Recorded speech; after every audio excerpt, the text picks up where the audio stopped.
What I said this morning, I said, Andrine, I'm so sorry, so very, very sorry. Oh, that you end this way and you did not deserve it. Nope. It's not a full body, it's just a couple bones. She don't deserve that.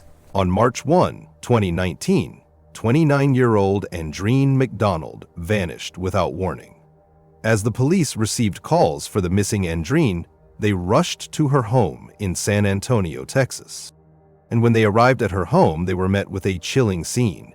Inside her home, police found bloodstains, a burned blouse, and a hammer hidden beside trash bags and an axe. Her husband, a decorated Air Force major, claimed she just left.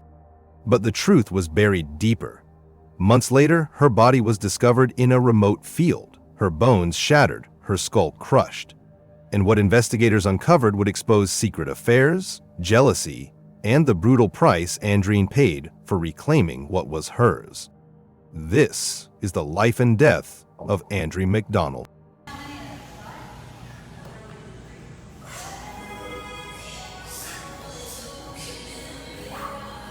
Come on.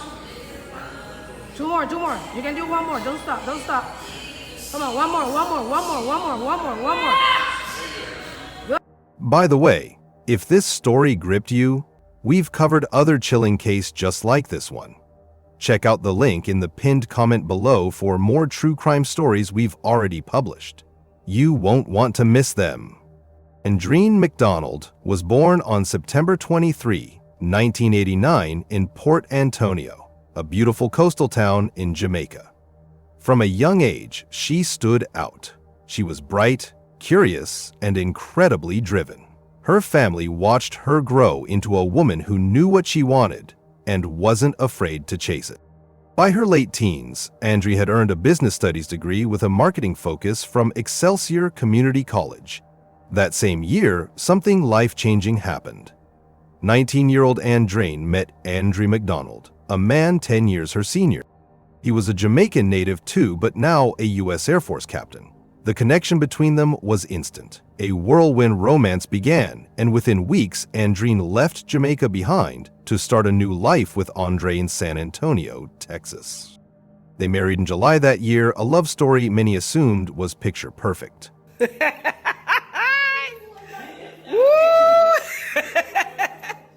No butter me in there. No, we're real puppy show. That's right.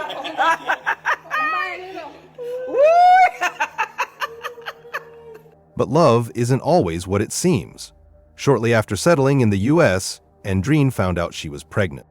The news brought joy and gave her even more reason to build a better life. When her daughter Elena was born, everything changed. Elena became her world. Every decision, every sacrifice, every ounce of her energy went into being the best mother she could be. Makeup? Okay, do mommy's makeup. Makeup time. Do mommy's cheeks.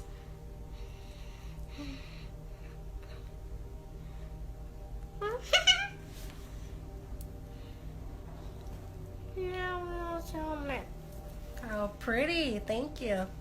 You're doing your makeup? Can mommy get a kiss?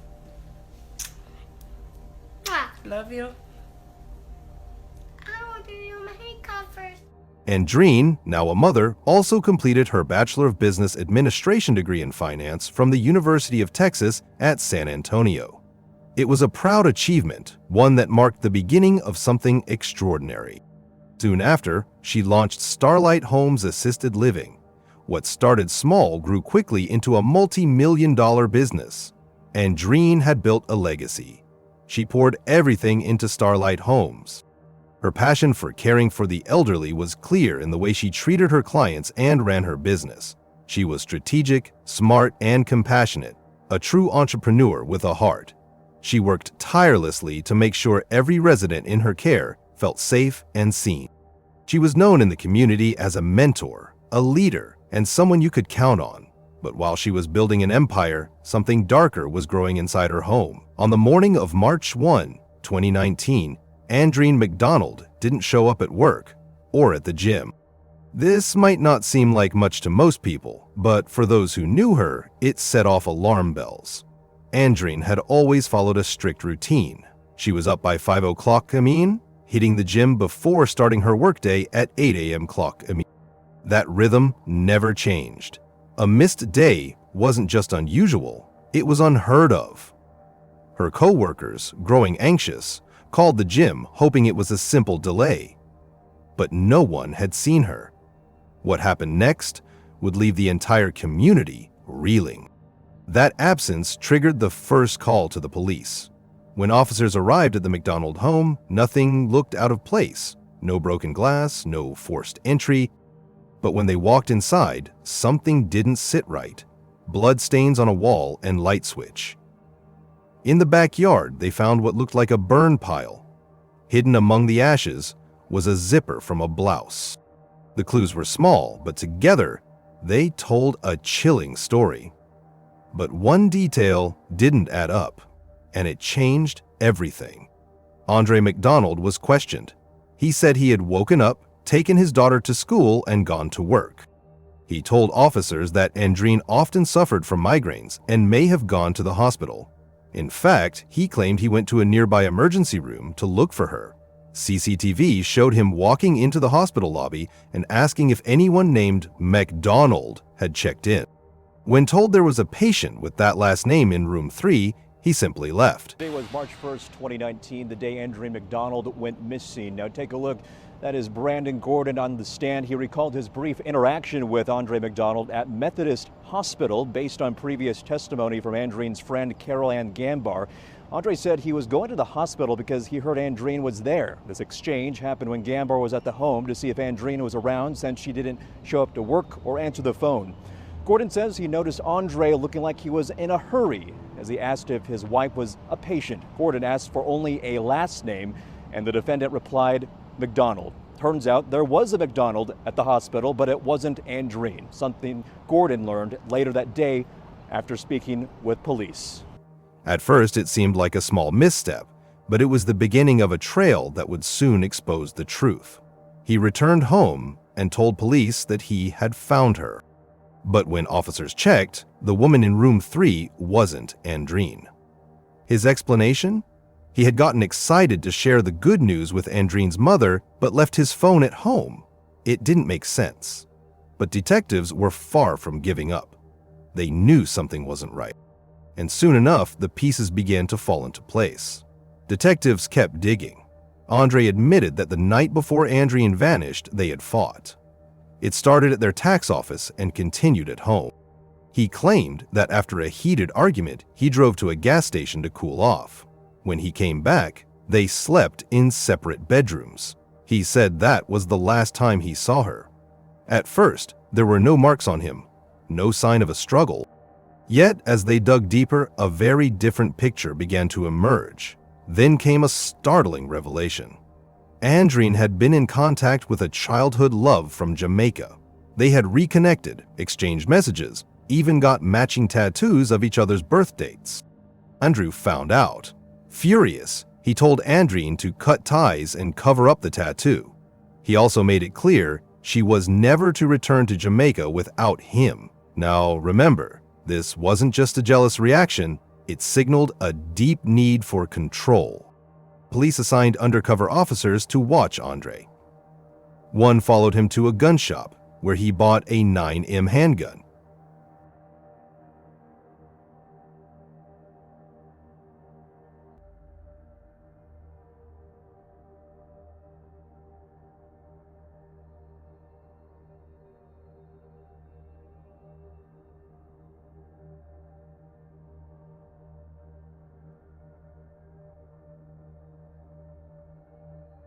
But that wasn't all. The most shocking discovery was just around the corner. Inside their home, police found a shovel, trash bags, an axe, and a hatchet. But one item stood out: a hammer covered in blood. Andre's clothes, stained with blood, had been stuffed in the trash. These discoveries raised immediate concerns. But there was still no body, no confirmation, no closure. Despite the mounting evidence, the case remained painfully unresolved. Forensics took over. DNA tests were run on the bloodied items, and investigators braced themselves for what might come next. As the days passed with no word, the search efforts grew more desperate, and tension gripped the entire community. Every lead felt like it might be the one to break the case wide open, but each one ended in frustration and heartbreak. Meanwhile, volunteers, neighbors, and former Air Force colleagues joined forces to search for Andrine. Miles of rugged terrain were combed, their hopes rising and falling with each passing day. Yet despite their tireless efforts, Andrine remained missing. And through it all, Andre stayed silent. His attorney had advised him not to speak, and he followed that advice to the letter. Then, just when it seemed like all hope was lost, a breakthrough finally came. On July 11, 2019, a farmer tending to his land about 6 miles from the McDonald home noticed something odd in the field. He moved closer, and what he found would turn the investigation on its head. It was a human skull, partially buried and weathered by time. Horrified, he called 911 immediately. Authorities rushed to the scene, and as they combed through the area, they uncovered a full skeleton. The remains were carefully recovered and sent for testing. Days later, the results came back. The body was that of Andrine McDonald.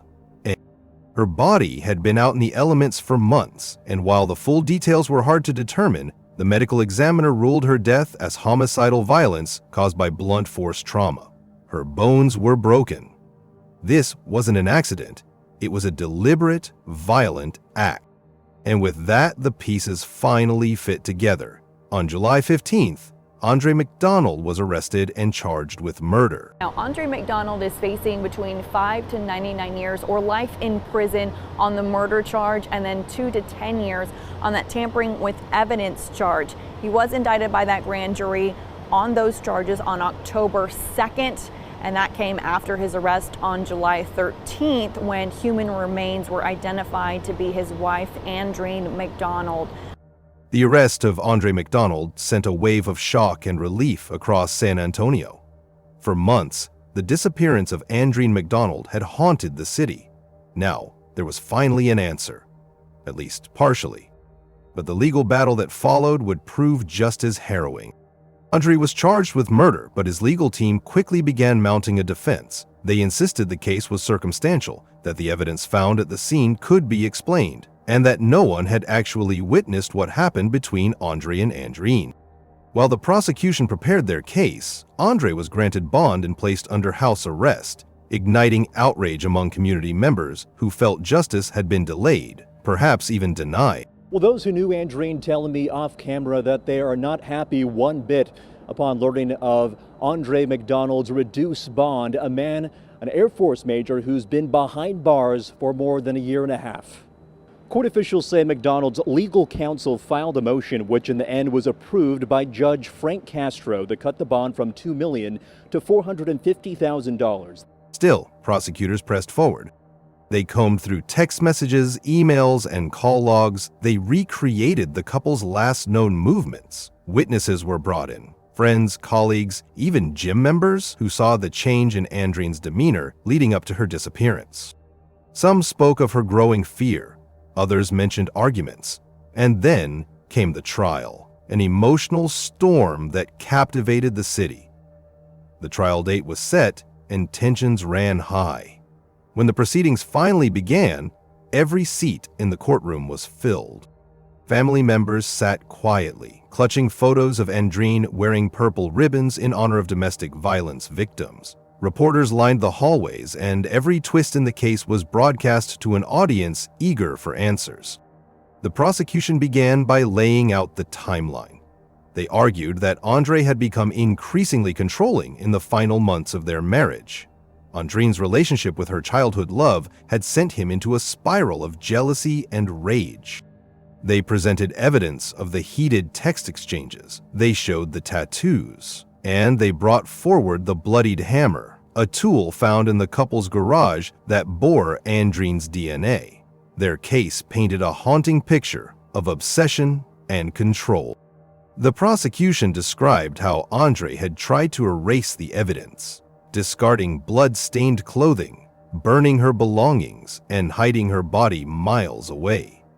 Their argument was simple but powerful. Andre McDonald had murdered his wife in a fit of rage, then tried to cover it up. But Andre's defense team had a different story to tell. They painted a picture of a loving husband pushed to the edge. According to Andre, the night of the murder wasn't premeditated. It was, in his words, a tragic accident. He testified in his own defense, describing a heated argument that turned physical. He claimed Andrine had spit on him, that she had attacked him, and that he had only reacted out of self-defense. So as soon as she fell, it was like a reaction, so I landed like a couple of kicks. More than a couple or a couple? I'd say probably like about a couple. So when she was attacking me, I was basically just trying to defend myself.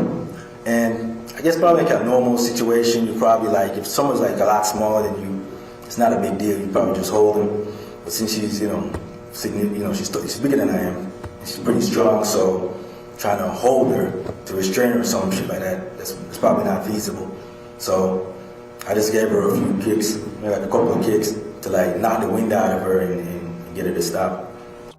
In his version, he never meant to kill her. The courtroom fell silent as Andre recounted the moment he claimed Andrine began to bleed. He said he panicked. He left her alone to check on their daughter, and when he returned, she was no longer breathing. Rather than call for help, he admitted to placing her body in the car and driving to a remote field where he left her remains.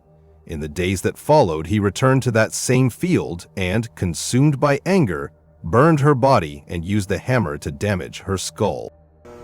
I went into the garage and I got two trash bags. I go inside the garage and I grab like a couple of trash bags, and then I put one over the top of her and then the other one under for the lower leg or something. So at that point, for me, I was just trying to get her out of the house. It was a testimony that would haunt everyone who heard it. The jury listened closely, their faces revealing little. The prosecution, however, didn't let up. They argued that Andre's story made no sense. If it had been an accident, why didn't he call 911? Why go to such lengths to hide the body and destroy evidence? Why lie to the police and the hospital staff? The hammer alone, they argued, was proof that this was no accident. It was personal. It was violent. It was murder. Then came the emotional testimonies from those who loved Andrine. Her mother took the stand and described the pain of not knowing what happened to her daughter. Friends talked about Andrine's strength, her dreams, her devotion to her daughter. One former employee from Starlight Homes broke down in tears as she described how Andrine had given her a chance when no one else would. These were not just anecdotes, they were windows into the kind of life Andrine had led, and the devastating hole her death had left behind. The courtroom wept with them. As the trial came to a close, both sides made their final arguments. The prosecution reminded the jury that Andrine's life had value, that her voice mattered, and that justice demanded accountability. The defense, on the other hand, asked for understanding, for mercy, painting Andrine not as a monster, but as a man who had made a terrible mistake. The jury deliberated for hours. When they returned, the tension in the courtroom was unbearable. The verdict? Not guilty of murder, but guilty of manslaughter. A collective gasp rippled through the room. For many, it felt like a hollow victory. Yes, there was a conviction, but was it enough? In 2023, the judge sentenced Andre McDonald to a maximum of 20 years in prison for manslaughter.